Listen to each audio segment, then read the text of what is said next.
المصطفى أما بعد فأعوذ بالله من الشيطان الرجيم فلما دخلوا على يوسف آوى إليه أبويه وقال ادخلوا مصر إن شاء الله آمنين ورفع أبويه على العرش وخروا له سجدا وقال يا أبت هذا تأويل رؤياي من قبل قد جعلها ربي حقا وقد أحسن بي إذ أخرجني من السجن وجاء بكم من البدو من بعد أن نزغ الشيطان بيني وبين إخوتي إن ربي لطيف لما يشاء إنه هو العليم الحكيم رب قد آتيتني من الملك وعلمتني من تأويل الأحاديث فاطر السماوات والأرض أنت وليي في الدنيا والآخرة توفني مسلما وألحقني بالصالحين صدق الله العظيم وبلغنا رسوله النبي الكريم ونحن على ذلك من الشاهدين والشاكرين والحمد لله رب العالمين. Surah Yousuf. Tonight inshallah we are completing the story, the happenings of the events that happened with Had Yusuf ala nabina salatu wassalam and Had Yaqub ala nabina alayhi salatu wassalam. Last time we had read that Had Yusuf ala nabina alayhi salatu wassalam had asked that his brothers go back to Egypt and bring the whole family back. Go back to Canaan and bring the whole family back to Egypt. So when they came back, ulama have written that there was the whole tribe came and they were 93 people, and these are the people that moved to Egypt, Misr, and then with their progeny the Banu Israel came forth. And when they were leaving finally in the time of Musa alayhi salatu wasalam, as we already read the story, when they were finally leaving under the command of Allah subhanahu wa ta'ala, going away from Fir'aun, and they when Allah subhanahu wa ta'ala commanded them, Allah subhanahu wa ta'ala gave them victory over Fir'aun, and then Allah subhanahu wa ta'ala commanded them to go back to their homeland, which was under the Amalika. They were in thousands. They were, I think, if I remember correct, 90,000 or something, more than that. So this is the completing part of the story, that had Yaqub and his wife and the whole clan, the whole tribe came. And had Yusuf alayhi salatu wassalam, he came himself to greet them outside the city, and 4,000 people of his people of the court and his servants, they also came to honor his parents and his family. And in such an honorable way, such a great way, Allah subhanahu wa ta'ala reunited the whole family. وَرَفَعَ أَبَوَيْهِ عَلَى الْعَرْشِ. Had Yusuf alayhi salatu wassalam placed his parents near himself on the throne. وَخَرُّوا لَهُ سُجَّدًا. And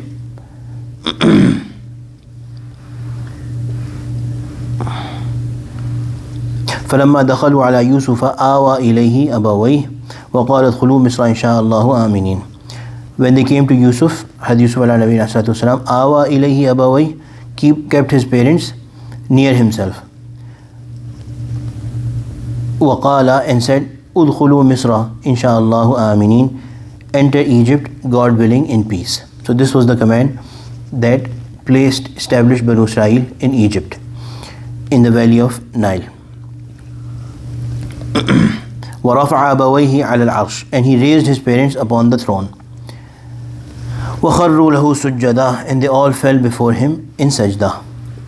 So it should be understood that in the Sharia of the Prophet ﷺ, it is prohibited to do sajda to anyone except Allah subhanahu wa ta'ala. In the previous ummahs, it was allowed, and it was not for ibadat, not for considering anybody worthy or equal to Allah subhanahu wa ta'ala and being worshipped, but as a source of giving them honor. There are several narrations where Sahaba tried to do sajda to the Prophet ﷺ, and the Prophet ﷺ said that don't do this. It comes in narration of Umar Khattab radiallahu anhu, Muaz radiallahu anhu, Hazrat Salman ibn Farsi radiallahu anhu. They had been exposed to different cultures, and where they saw that people do sajda to their great leaders, they tried to do sajda to the Prophet ﷺ. The Prophet ﷺ forbade them and told them, in one narration it said that if sajda was permitted in my shariat, I would have commanded wife to do sajda to her husband, but it is not permissible. It only goes to show the respect that a wife should give to their husband. وقال يا أبت هذا تأويل رؤياي من قبل قد جعلها ربي حقا. Hazrat Yusuf said, Ya abati, O my father, هذا تأويل رؤياي من قبل. This is the dream, this is the ta'wil, this is the meaning, the fulfillment of my early dream. قد جعلها ربي حقا. My Lord has made it to come true. وقد أحسن بي إذ أخرجني من السجن. Now Hazrat Yusuf alayhi salatu, after having gone through all this, he's saying that my Allah, He favored me. إذ أخرجني من السجن, when He released me from the prison. وجاء بكم من البدو من بعد أن نزغ الشيطان بيني وبين إخوتي. And He did bring you from the Badw, far off town, countryside. من بعد أن نزغ الشيطان بيني وبين إخوتي, after when the shaitan had put a dispute or a rift between me and my brothers. Inna Rabbi latiful lima yasha. Surely my Lord does what He wills in a subtle way. The word Latif, the name of Allah subhanahu wa ta'ala, Latif, it's a beautiful name with a lot of deep meanings. One is that Allah subhanahu wa ta'ala does what He likes, what He wants. But then Latif is, or Latafat is something which is done in a subtle way, in a beautiful way. So when Allah subhanahu wa ta'ala gives somebody something, Allah is also Latif in His giving. He does it very beautifully, without humiliating them, without, not in an ugly way, not in a unpleasant way. Allah gives them in a very beautiful way. So this is the meaning of Latif, simply put. Inna Rabbi latiful lima yasha. Whatever Allah wills, Allah does it, and He is Latif, He does it in a subtle way. Innahu huwal alimul hakim. He is the all-knowing, the all-wise. So the point to note here is that after going through all of this, this is the station of Anbiya, that they only mention, they are not mentioning their hardships. He's not mentioning, even when he's talking about his brothers, he's not saying that these are such evil people and they did this to me. When he has promised them, La tathriba alaykum al-yawm, I'm not even going to mention it. He does not even mention it to his own father. And he says that the shaitan had put a rift between me and my brothers, but it is the mercy of Allah subhanahu wa ta'ala that Allah combined and united us both, all. So he's only remembering, so if something has afflicted a person, they should only thank Allah subhanahu wa ta'ala and remember the good side of it. He could have said that Allah placed me in the prison first, but he's not saying that, but he's saying that Allah brought me out of the prison.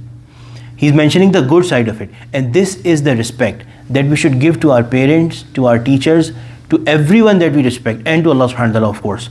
That we do not mention any negative things about them, but we only mention the positives about them. This is the etiquette of talking about Allah subhanahu wa ta'ala as well. Although in reality everything is from Allah subhanahu wa ta'ala, be it pleasant to us or unpleasant, but we only mention and give thanks to Allah subhanahu wa ta'ala over the pleasant things. Rabbi qad ataytani. Then what happened? The story is written in the Tafasir that Yaqub alayhi salatu salam. So the king of the Egypt, because Yusuf alayhi salam was technically the finance minister, but the Aziz that had first bought Had Yusuf alayhi salatu salam, who was the husband of Zulaykha, he had passed away. The king, upon the invite of Had Yusuf towards the Tawheed and oneness of Allah subhanahu wa ta'ala, had accepted Islam and left his businesses as the king and deputed all the affairs to Hazrat Yusuf alayhi salatu salam, and also he had arranged for the marriage of Zulaykha and Hazrat Yusuf alayhi salatu salam. So they became husband and wife, and Hazrat Yusuf was technically the Aziz, but in reality de facto he was the ruler of the whole of Egypt. Hazrat Yaqub and his family, they lived there for a long time. Hazrat Yaqub lived almost many years after it. He had a long age. He lived many years after it, and then when time came for him to return, he had left his will that when I pass away, put me in a casket and send me to my original country, the Bayt al-Maqdas, and that's where, according to most Mufassirin, his grave is. Had Yusuf alayhi also lived for a very long time, and he was buried right close to the Nile River. That was his grave. But when Bani Israel in the time of Musa alayhi were going back to their own land, Had Musa had got a wahi from Allah subhanahu wa ta'ala to open the grave and pull out the body of Yusuf alayhi salam, and also take that body with them. And then now Yusuf alayhi salam is also buried in Bayt al-Maqdis. So Had Yusuf said, after all this had passed, he said, Had Yusuf also had children, and where Allah subhanahu wa ta'ala had said, وَرَفَعَ أَبَوَيْهِ or awa ilayhi abawayhi. Abawayhi means parents. So the real mother Yusuf alayhi had passed away after his real brother Binyamin was born. But this is talking about the aunt, the maternal aunt. Had Yaqub had married Layya ibn Layyan, bint Layyan, the sister of the real mother of Had Yusuf. So she came to Egypt, and Allah subhanahu wa ta'ala is counting her as one of the parents of Hazrat Yusuf. So from this, ulama have said that one reason is, this is one proof that the maternal aunt, the sister of your mother, is also like your mother, and also the second wife of your father is also like your mother. So for these two reasons, Allah subhanahu wa ta'ala has called them Abawai collectively. Rabbi qad ataytani min al-mulk. Had Yusuf alayhi salam started to say to Allah subhanahu wa ta'ala when he had gone through all of these things and all these things had passed, Rabbi, my Lord, qad ataytani min al-mulk. You have given me mulk, power. وَعَلَّمْتَنِي مِنْ تَأْوِيلِ الْحَدِيثِ, and you gave me the knowledge of interpreting the dreams. فَاطِرَ السَّمَاوَاتِ وَالْأَرْضِ, O Creator of the heavens and the earth. أَنْتَ وَلِيِّي فِي الدُّنْيَا وَالْآخِرَةِ, you are my guardian, you are my friend, you are my caretaker in this world and the hereafter. تَوَفَّنِي مُسْلِمًا, make me die a Muslim. وَأَلْحِقْنِي بِالصَّالِحِينَ, and make me join the righteous. So as we were saying in the Friday Majlis as well, when the time of natural death of a person comes close, then Allah subhanahu wa ta'ala also creates in their heart a love for death and departure from this world. So Yusuf alayhi salatu wasalam also asked Allah subhanahu wa ta'ala, and the one thing to note is that to wish for death is not permissible, but to wish to meet Allah subhanahu wa ta'ala is the desire, the passion to meet Allah subhanahu wa ta'ala is a praiseworthy thing, and this is why he was asking Allah subhanahu wa ta'ala to take him back, make him return as a Muslim, and make him join the righteous, because his job in the world is complete. Inshallah, the last part of the surah, inshallah, we'll continue reading the next 2 days. Rabbana taqabbal minna. And there's some other ma'arif from the whole surah that Hakim al-Ummad Ma'ashar Sa'atami rahmatullahi alayhi has written in his book Masail al-Suluk, which are very important. So inshallah we'll cover those inshallah in the next 2 days. ربنا تقبل منا انك انت السميع العليم وتب علينا انك انت التواب الرحيم وصلى الله تعالى على خير خلقه سيدنا مولانا محمد وعلى اله وصحبه اجمعين امين برحمتك يا ارحم الراحمين.